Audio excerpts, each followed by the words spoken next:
In 1971, Carolyn and Roger Perrin move into a dilapidated, old farmhouse in Harrisville, Rhode Island with their 5 daughters. During the first day, the family moves in smoothly except for the dog, who refuses to come into the house. That night, the children play a game called Hide and Clap while playing. One of the daughters finds the boarded-up entrance to a cellar. After Roger inspects the basement with a match, the family goes to bed. Carolyn expresses concern because the dog is barking outside, and one of the daughters feels someone pulling at her feet. In the morning, Carolyn wakes up with a mysterious bruise and their dog Sadie is found dead. Over the next couple of days, various paranormal activities occur. Doors open and close seemingly by themselves. At night, their young daughter Cindy sleepwalks into the eldest daughter's bedroom, where she bangs her head repeatedly against an old wardrobe. Carolyn seeks the help of Ed and Lorraine Warren, noted paranormal investigators, to validate their concerns. Lorraine senses that a particular malevolent spirit has latched onto the family. They conduct an initial investigation and conclude they should get involved, explaining to the Perrin family that the house may require an exorcism. However, this cannot be done without further evidence and authorization from the Catholic Church. During the process of researching the house's history, Ed and Lorraine find out that the house belonged to an accused witch, Bathsheba. When Bathsheba's husband caught her sacrificing their week-old infant, she climbed to the top of a tree on the property, cursed all those who would take her land.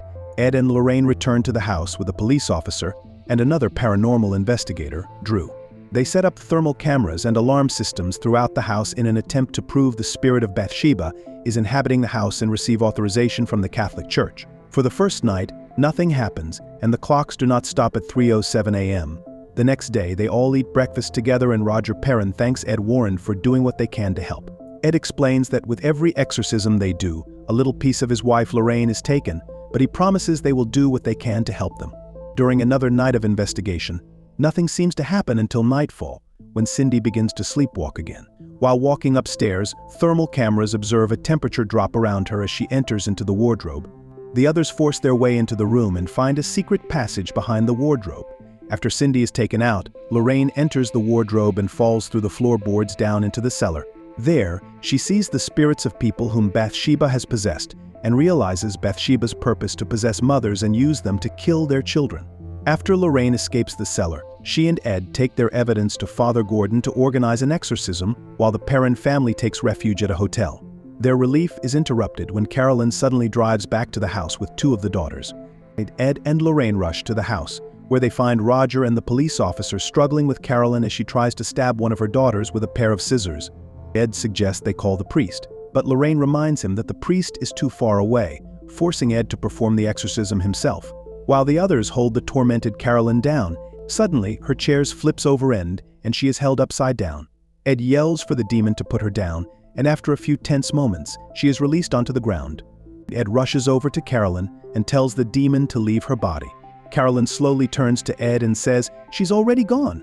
Meanwhile, Drew finds April hiding under the floorboards in the kitchen. He yells down the cellar that he found her, and this alerts the demon inside Carolyn, and she dashes up cellar stairs to find April in order to complete the sacrifice. Carolyn grabs a hold of April, but at the same time, Lorraine reaches down through the floor and grabs Carolyn's head. She tells Carolyn to remember how much her family means to her. This seems to get through to Carolyn as her face relaxes and her breathing returns to normal. The demonic presence in her eyes seems to fade, and she puts April down. The scene changes to Carolyn being helped out of the front door to a now sunny morning. As she crosses from threshold of the door into the sunlight, the bruises on her skin fade away and she returns to her normal self. After they ward off the demon at the Perrin household, the Warrens return to their home. The scene cuts to Ed Warren entering his room of possessed objects and artifacts. He places the old music box from the house on an empty space on a shelf. Lorraine enters the room and they leave together. After a few seconds, the music box starts to play on its own and the camera slowly pans back to the music box.